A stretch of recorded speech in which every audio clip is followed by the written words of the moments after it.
dia a todos que estão presentes. Hoje quero falar um pouquinho, espero ser breve, de volta à loucura. Eu quero falar um pouco a respeito do livro de Esther. Se você puder abrir sua Bíblia em Esther, no capítulo 3.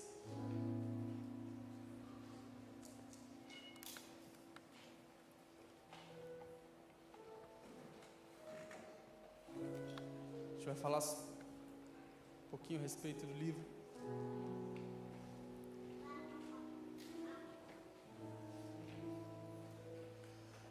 Deixa aberto aí. Quero começar com uma frase de Agostinho nas suas Confissões. Ele diz o seguinte: ó, pois, por causa da tua graça, diga-me, ó Senhor meu Deus, o que és para mim. Diga minha alma, eu sou a tua salvação. Fale e ouvirei. Deus, muito obrigado por esse dia. Muito obrigado pela tua presença, Pai. Muito obrigado porque o Senhor ainda e não vai desistir de nós, Pai. Embora a gente às vezes nos voltemos contra o Senhor não desiste de nós, Pai. Obrigado pela tua palavra, Senhor. Me coloco e venha sobre nós, Pai. Abra os nossos corações, Senhor. É sempre uma responsabilidade falar da tua palavra, Senhor. Mas eu peço que o teu Santo Espírito ilumine as nossas mentes, Pai. Em nome de Jesus. Amém. Irmãos, o livro de Esther é um livro polêmico. Ele é polêmico porque em nenhum momento no livro de Esther o nome de Yahvé, o nome de Deus, ele é citado. Nem mesmo Israel é citado no livro de Esther. Nem costume religioso nenhum, a não ser o jejum de Mordecai e aqueles panos, mas aquilo já era observado em outras culturas da época. Então, especificamente, algum artefato religioso de Israel, a gente não vê no livro. E ele é polêmico porque muitos críticos não consideram o livro de Esther como um livro canônico, um livro que é inspirado por Deus. Com a chegada do iluminismo no século XVIII, essa influência racionalista e o cristicismo chega até a exegese bíblica e chega até o livro de Esther. Então eles começam a indagar o livro de Esther, a indagar as várias coincidências que acontecem no livro de Esther. E para muitos o livro de Esther, ele não é válido como palavra de Deus. Inclusive Lutero, o reformador, não considerou o livro de Esther como canônico. Uma por ser muito judaico, Lutero e o judaísmo não se conversam muito, isso é outra polêmica. Mas fato é que não há nenhum comentário bíblico, dos primeiros reformadores no livro de Esther. E o livro de Esther, ele contém muitas diferentes emoções. O livro de Esther, ele contempla tristeza, ele contempla alegria, medo, raiva, rancor. O livro de Esther, cara, ele é quase que um filme, para nós ocidentais, um filme hollywoodiano. Porque ele tem vários personagens diferentes. Você vê um rei inseguro, no caso do rei Assuero, excêntrico. Você vê a personagem principal, uma mulher discreta, bonita. Você vê Mordecai, não é? Obstinado, teimoso. E também o vilão, Amã, orgulhoso, mau, soberbo. A gente vê vários elementos de um filme, não é? Com uma história com um final feliz, com começo, com meio e com fim. Mas para nós, o livro de Esther, ele é ele é inspirado por Deus. A Bíblia, para nós, e nós afirmamos aqui, é a verdade de Deus, imutável, única, theopneustos, ou seja, inspirada por Deus, como Paulo bem disse, 2 Timóteo 3,16. Então nós vemos o livro de Esther como inspirado por Deus. Assim como qualquer outro livro, qualquer outra história do Antigo ou do Novo Testamento. E por ser uma história, por ser uma narrativa, o livro tem o objetivo de nos cativar. Ou seja, essas histórias têm o objetivo de nos conectar com os personagens, com os dilemas, a fim de que nós aprendamos o que aquele livro está querendo nos dizer. E a Bíblia, ela não é destinada apenas para teólogos, ou mestres, ou profetas, seja lá o ofício, mas ela é destinada para pessoas comuns, assim como eu e como você. E Deus, ele é criativo nessa forma, na forma como Ele quis a Bíblia desse jeito. Então a gente encontra a narrativa, a gente encontra prosa, os salmos, enfim, é da natureza de Deus, dessa criatividade em nos passar essas belas histórias.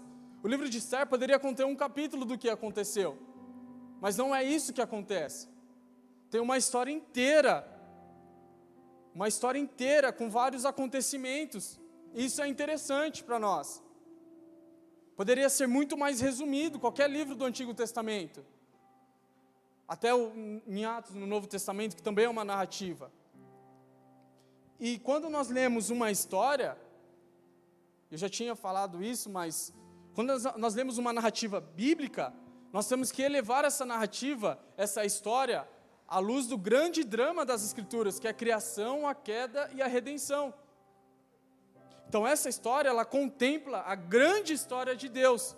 E é por isso que nós não podemos fazer esses recortes isolados de histórias e trazer isso como doutrina para nós. Então o Antigo Testamento, as narrativas não servem de doutrina, mas servem como apoio à grande história de Deus e aquilo que Ele está apontando lá no futuro. Então, quando a gente vê, por exemplo, outro dia eu vi num canal de TV, um cara vestido de sacerdote, não é? Tentando trazer algo do Antigo Testamento para o Novo. Não, isso é errado. Isso não é certo. Apenas aponta para Cristo. Então todas as liturgias apontam para Cristo. Então nós não observamos mais. Nós lemos, e é importante, o Antigo Testamento, as histórias antigas, para que aponte para Cristo somente. E qual que é a mensagem central do livro de Esther? Esther nos mostra que para Deus não tem governo no mundo, no qual não esteja sobre o seu domínio e sobre o seu governo. Essa é a mensagem central do livro de Esther.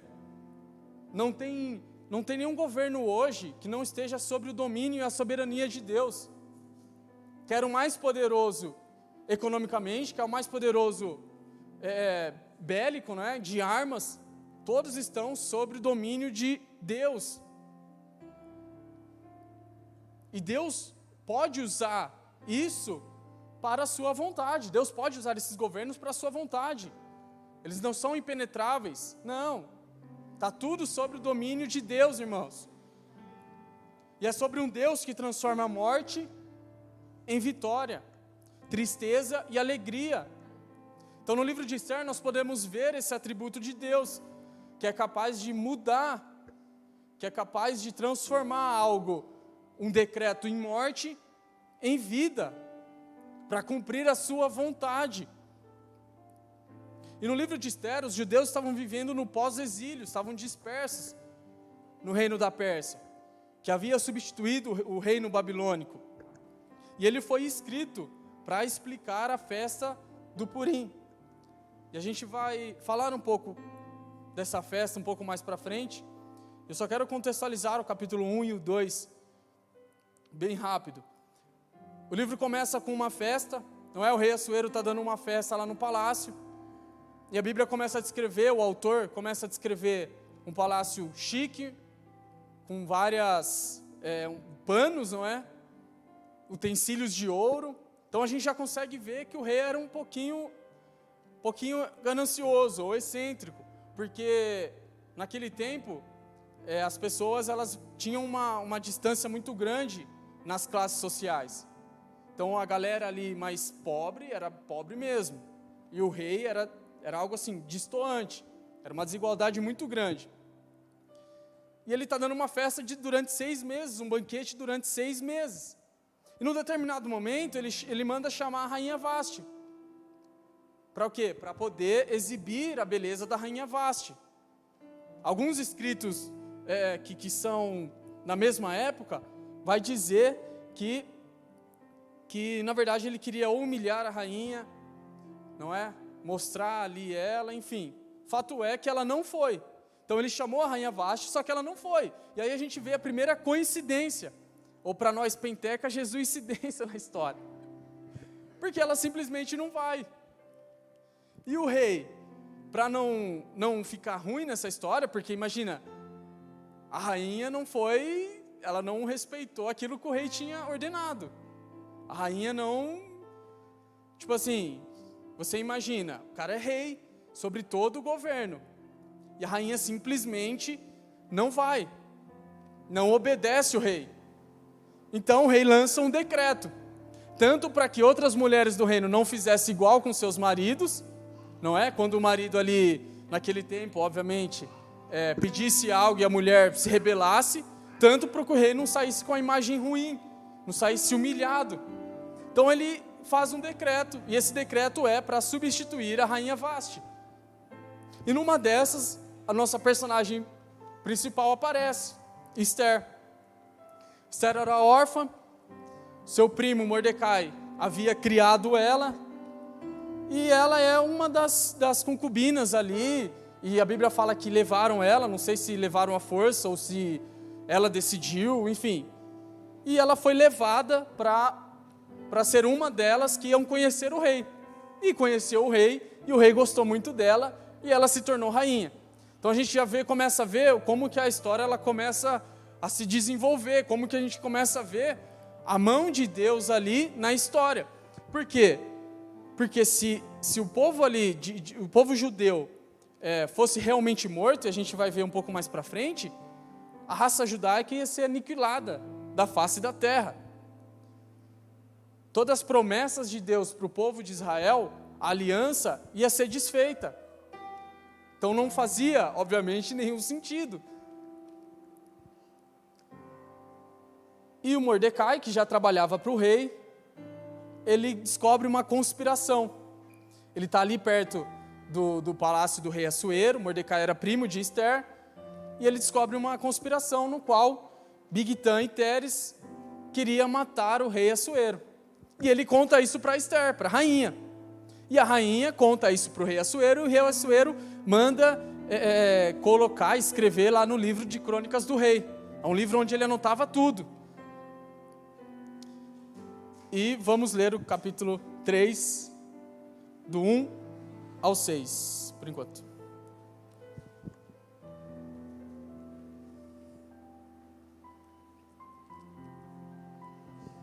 Esther 3, 3. Esther 3, 1. Depois destas coisas, o rei Assuero engrandeceu Amã, filho de Amedata, Agagita, e o exaltou, e lhe pôs o trono acima de todos os príncipes que estavam com ele. Todos os servos do rei que estavam à porta do rei se inclinavam e se prostravam perante Amã, porque assim tinha ordenado o rei a respeito dele. Mordecai, porém, não se inclinava, ou Mardoqueu, em algumas versões, nem se prostrava. Então os servos do rei que estavam à porta do rei disseram a Mordecai: por que transgrides as ordens do rei? Sucedeu, pois, que, dizendo-lhe isto, dia após dia, e não lhes dando ele ouvidos, o fizeram saber a Amã, para ver se as palavras de Mordecai se manteriam de pé. Porque eles lhe tinham declarado que era judeu. Vendo, pois, Amã, que Mordecai não se inclinava, nem se prostrava diante dele, encheu-se de furor. Porém, teve como pouco, nos seus propósitos, o atentar apenas contra Mordecai, porque ele haviam declarado de que o povo era Mordecai. Por isso, procurou Amã destruir todos os judeus, povo de Mordecai, que havia em todo o reino de Assuero. Então aqui, no capítulo 3, é o grande clímax, não é? Da história. O rei Assuero, então, decide exaltar Amã e não Mordecai. E Amã, por seu orgulho, por sua altivez, fica irado com Mordecai. E é uma ira um pouco desproporcional. E ele decide não só matar Mordecai, mas todo o povo judeu. Então isso é estendido ao povo judeu. E um fato curioso é que Amã, ele é descendente agagita. E Agag foi derrotado por Saul e morto por Samuel, o rei de Agag. E Mordecai tinha uma descendência de Saul. Então é um conflito aí dos antepassados, de Saul e Agag. Então a gente já vê a história já se construindo, desfavorável ao povo judeu. Olha só no versículo 7. No primeiro mês, que é o mês de Nisan, no ano do 10º do rei Assuero, se lançou o pur, isto é, sortes perante Amã, dia a dia, mês a mês, até o do 10º, que é o mês de Adar. Aqui se origina a festa do Purim, que para os judeus, Purim significa pur, que vem de sorte, e eles comemoram até hoje. Ou seja, é a sorte que declararam que queriam ser mortos, só que a história virou. O jogo virou e Deus salvou o povo. É mais ou menos essas são as celebrações que o povo judeu leva até hoje. E toda a celebração, o povo judeu leu o livro de Esther inteiro. As tribos já usavam esse tipo de lançamento de sorte. A gente vê em Josué 15:1 que na divisão da terra de Canaã, o povo ali já usava esse artifício. Era comum. Isso era comum tanto para os judeus quanto ali para o Oriente Médio. Beleza, então aqui já se origina a festa do Purim. E vamos ler do 8 ao 10. Então disse Amã ao rei Assuero: existe espalhado, disperso entre os povos, em todas as províncias do teu reino, um povo cujas leis são diferentes das leis de todos os povos, e que não cumpre as do rei, pelo que não convém ao rei tolerá-lo. Se bem parecer ao rei, decrete-se que sejam mortos, e nas próprias mãos dos que executarem a obra. Eu passarei 10.000 talentos de prata para que entrem nos tesouros do rei. Então o rei tirou da mão o seu anel, deu a Amã, filho de Amedata, agagita, adversário dos judeus, e lhe disse: essa prata seja tua, como também esse povo, para fazeres dele o que melhor for do teu agrado. Então aqui a gente já vê Amã manipulando o rei para que a vontade dele seja cumprida.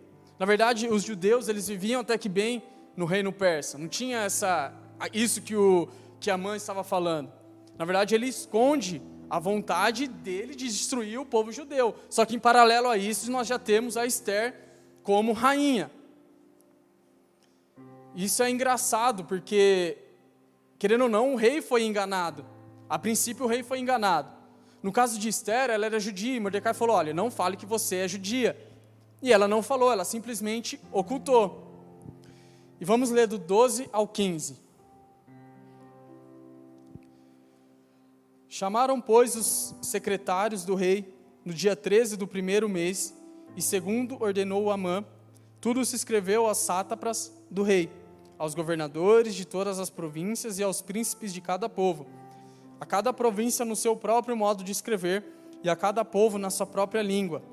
Em nome do rei Assuero se escreveu, e como o anel do rei se selou.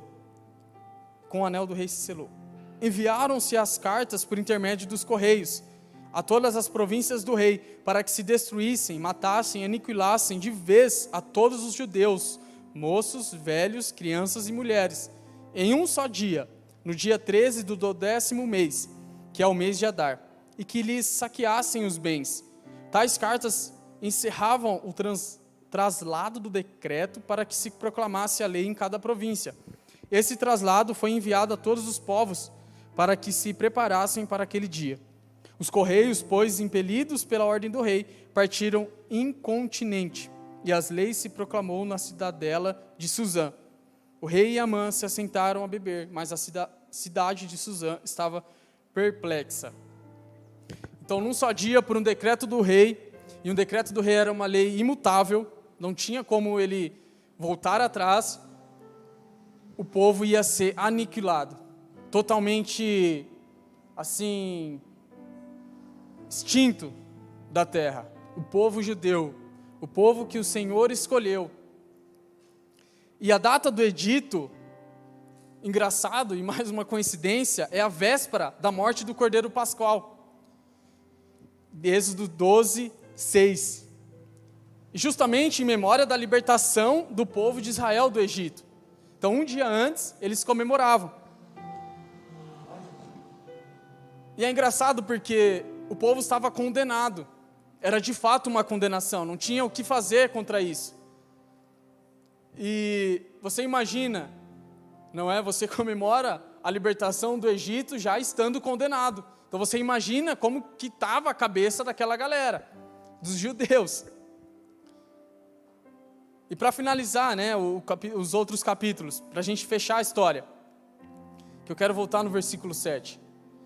Então Esther fica sabendo disso, não é? Pede para que o povo jejue e promete falar com o rei. Então ela faz esse intercâmbio entre Mordecai e o rei.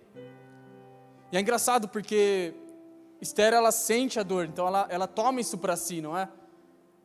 Pelo nacionalismo ou pelas próprias observâncias da lei, ela se sente mesmo impelida. Ela fala, se tiver que morrer, eu vou morrer. Se tiver que viver, então. E Esther convida o rei Amã para um banquete. Convida o rei e Amã para um banquete. E Amã fica feliz com isso. Porque para você ver o rei naquela época, era muito difícil. O rei tinha muito compromisso. E o Amã fica totalmente alegre, porque ele foi o primeiro a ver o rei.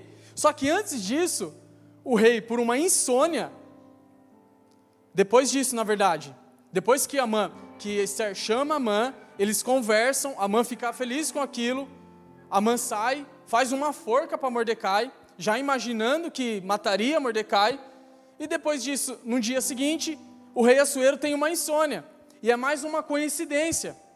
E ele tem uma insônia e manda chamar, e manda trazer aquele livro no qual estava escrito o que Mordecai havia feito. E ele lê aquele edito, ele lê aquela crônica, aquela anotação. Então ele fala, olha, não é justo, e para o rei não podia fazer nenhuma injustiça. Não é justo que se faça isso com Mordecai. E na manhã seguinte, Amã já estava esperando para falar com o rei de novo, porque ele já ia falar, olha, aí eu fiz uma forca para Mordecai e eu quero a sua autorização. Só que na cabeça do rei, já estava o que Mordecai havia feito. E Amã não sabia, e nem o rei sabia o que Amã estava planejando. É uma ironia tremenda isso. Isso é muito interessante. E acontece que Amã o rei Assuero começou a falar para Amã, olha, o que eu faço com aquele que mandou me salvar? O que eu faço com aquele que me salvou, que me tirou da morte, que me tirou de uma conspiração? E Amã, que é o malvado da história, fala, olha, vamos exaltar esse cara tem que ser exaltado. E Amã já pensando que era ele. Então ele falou tudo aquilo que ele gostaria que fizesse para ele. Coroa do rei, monta num cavalo, sai aí dando rolê na cidade inteira de Suzã, vamos fazer a parada acontecer. Só que, na verdade, era Mordecai. E o rei falou, então você vai fazer tudo isso com Mordecai. Mordecai, no qual ele odiava. Então a gente já vê aí uma ironia, tanto do autor, obviamente, que escreveu, mas também de Deus. E acontece que Amã teve que honrar Mordecai, esse momento irônico acontece, e Deus está por trás de tudo isso ainda. E Esther desmascara Amã, não é? Chama para mais um banquete, fala, esse cara é mau, esse cara mandou matar o povo, e eu sou judia, ele mandou matar o meu povo. E na mesma forca que Amã havia feito para Mordecai, ele morre. Na mesma forca que ele construiu com as suas próprias mãos, que a mulher dele, os amigos dele, tinha falado no ouvido dele, né? Ficou falando para ele fazer essa forca, e ele morreu na mesma forca. E a gente já vê a história aí mudando, obviamente. Mordecai pega o posto de Amã, o decreto é desfeito, e os judeus têm, né, essa liberdade de continuar vivo, e não só isso, mas também a liberdade de poder destruir os seus inimigos, enfim, aqueles que tentavam matar o povo judeu. E os judeus matam seus inimigos, mas não tocam no despojo, o que lembra também Saul, né, quando Samuel falou, tal, para não pegar nada daquela cidade, enfim, faz uma pequena alusão a isso. Então a gente vê a história de Esther nessa grande luz da salvação de Deus para com o povo judeu e para que continuassem a história da redenção. E no capítulo 3, no versículo 7, a gente vai voltar para ler um pouquinho de novo. Capítulo 3, no versículo 7.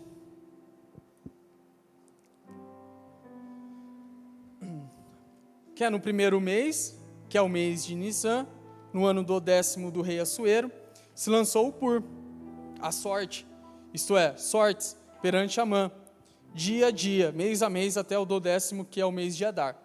Então aqui a gente vê, não é, voltando um pouco, um povo totalmente condenado à morte, não havia nada que eles poderiam fazer, e é engraçado porque em um ano eles estariam aniquilados, então não foi algo assim, já na semana que vem, vamos matar todo mundo, não, ia ter um ano ainda até que isso acontecesse por causa do lançamento de sorte, no qual os judeus comemoram até hoje.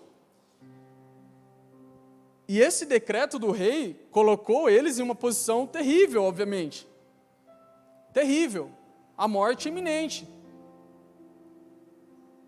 O rei, totalmente já consciente, ou seja, manipulado por Amã, iria destruir o povo judeu sem nenhum motivo aparente. E os judeus comemoram essa festa do Purim até hoje. Mas para nós cristãos, como que serve isso? Como que nós vemos essa festa do Purim, do lançamento de sorte? Nós não comemoramos a festa de Purim, nós não comemoramos essa salvação milagrosa de Deus, mas nós comemoramos a chegada do reino de Deus por Jesus Cristo. Nós não só comemoramos a salvação, não é? Eles comemoram a salvação da morte, mas nós comemoramos algo muito superior da festa do Purim. A festa do Purim é só uma alusão à cruz. Aquilo que estava totalmente perdido, estavam condenados, aquilo virou o jogo. Então não faz sentido a gente, obviamente, observar essa festa hoje. Só que, como eu disse, o Antigo Testamento aponta sempre para Cristo e para a obra redentora de Cristo. E isso serve para nós aprendermos com isso. E os israelitas estavam sobre a antiga lei, a antiga Beri, né, a antiga aliança. A realidade deles girava em torno disso, em torno daquilo que Deus havia falado no Monte Sinai, em Êxodo 24. E algo superior acontece após isso, após 500, 400 anos depois, que é o nascimento de Cristo. E hoje nós estamos sobre essa nova lei, sobre essa nova Beri, essa nova aliança, essa nova diatequê. E essa linguagem escatológica, irmãos, tanto do livro de Esther, quanto em outros livros, as liturgias, aquilo que acontecia em Êxodo, em Deuteronômio, ela aponta, é uma linguagem escatológica que serve de apontamento para Cristo, meus irmãos. E é por isso que é tão importante nós observarmos o Antigo Testamento e aquilo que Deus fez lá atrás. Irmãos, o povo judeu, no livro de Esther, estavam condenados. E a salvação veio por Deus, milagrosamente por Deus. Assim como nós também estávamos condenados. E a salvação veio por o mesmo Deus, através de Jesus Cristo. E hoje nós estamos comemorando o quê? A aliança de Jesus. Não mais o Purim, mas a nova aliança de Cristo.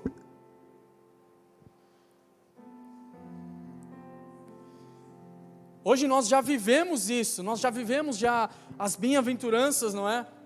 Do reino, mas não por completo ainda. É o já e ainda não, né? Já é chegado o reino de Deus está aqui dentro de nós, mas ainda não como deveria. Mas Cristo um dia virá, e essa é a nossa esperança. A salvação virá. E nós já temos um relacionamento com Jesus, nós já somos santificados. E isso é o nosso desfrute do reino de Deus aqui dentro de nós.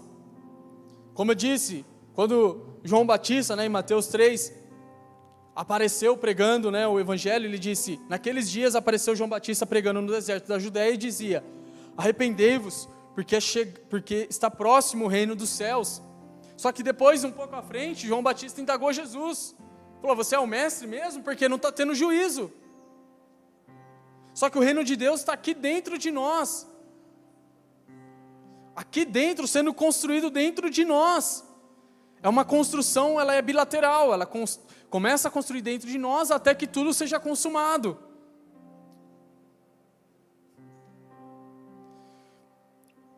E o reino atual vem em grande parte, irmãos, nessa esfera interna, dentro de nós, dentro de cada um que aceita Jesus, que é o reino invisível. E o reino final vai vir de uma forma catastrófica, visual em todo o mundo, visível em todo o mundo.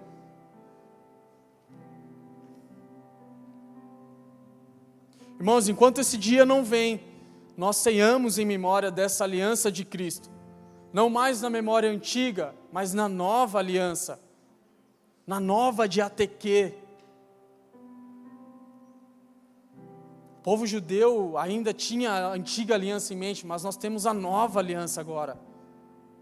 A nova aliança, e nós cremos que a salvação virá, nós cremos que Jesus voltará. Nós não estamos mais debaixo do mesmo decreto do que aquele povo estava, mas nós estamos debaixo do decreto do Rei Jesus, irmãos. É um novo decreto, mas é um decreto agora de vida e vida eterna. Não só na eternidade, mas aqui e agora, já. Aqui e agora, está numa transformação de mente, de coração. Irmãos, o Purim é apenas a sombra do grande feito da redenção. É apenas uma sombra, irmãos. E hoje nós podemos desfrutar verdadeiramente da libertação de Deus, não só agora para um povo, mas para toda a humanidade, para os judeus e para os gentios. Essa é a beleza do Evangelho. Essa é a beleza das Escrituras. Quando observada sobre essa grande história de Deus que acontece, que está acontecendo. E a nossa história, ela tem que fazer parte dessa grande história. A nossa história pessoal, de vida, tem que fazer parte, irmãos, da grande história de Deus. Da grande história do Senhor que Ele vem construindo. E nós já sabemos o final, Cristo vence. Cristo vence. Amém? Vamos orar, se o pessoal de louvor quiser vir até nós.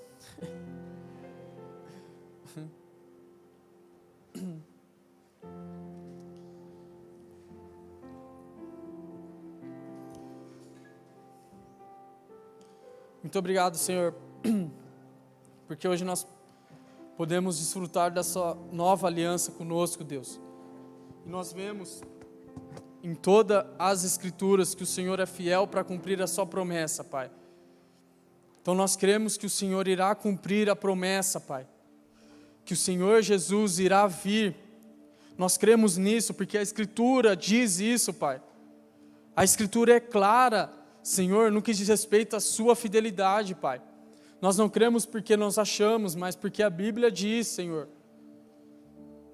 Muito obrigado, Pai. Muito obrigado porque nós estamos aqui hoje, Pai. Nós poderíamos estar no mundo, mas o mundo não tem Jesus. E nós temos o Senhor Jesus. conosco, agora o véu foi rasgado e nós temos livre acesso, Pai. Muito obrigado, Senhor, pela sua aliança, Pai, pelo sangue na cruz. Muito obrigado, Jesus, e nós somos gratos a isso, porque ainda há tempo de se arrepender e tomar posse desse novo reino, invisível, mas que é real, Pai.